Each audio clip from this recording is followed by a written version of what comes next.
आशा की किरण। જેમ આખું તળાવ પાણીથી છલકાતું હોય પણ એને જો બંધ ન બાંધવામાં આવે તો એક દડામાં ટીપું પાણી ન મળે. એમ ઋષિ મહેતા કે આ તારી જાહો જલાલી હશે, એકને બોલાય 21 હાજર થતા હશે, પાણી માગે દૂધ મળતું હશે, તાર નીચે હજારો લોકો કદાચ કામ કરતા હશે, તારી સમૃદ્ધિ તું ગણતરી ન કરી શકે એટલી હશે. આ બધું જ હશે પણ ભજન રૂપી પાળ જો નહીં બાંધી હોય ને તો બાપ એક દાડો બધું છોડીને તારે હાલું જવું પડશે. તે દાડે આ તને કોઈ કામ નહીં લાગે. માટે ભગવાનના ભક્તો ભજન કરજો. તો ભગવાનના ભક્તો બધાને કહું છું, નકરા આટા મારી નહીં કરતા.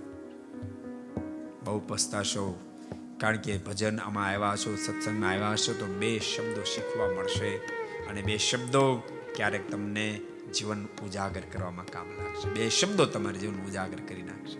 को पसंद आया हो तो लाइक करें और शेयर करना मत भूलिए. सब्सक्राइब करें सरदार कथा चैनल को और बेल आइकॉन पर क्लिक करना मत भूलिए लेटेस्ट वीडियो सबसे पहले पाने के लिए.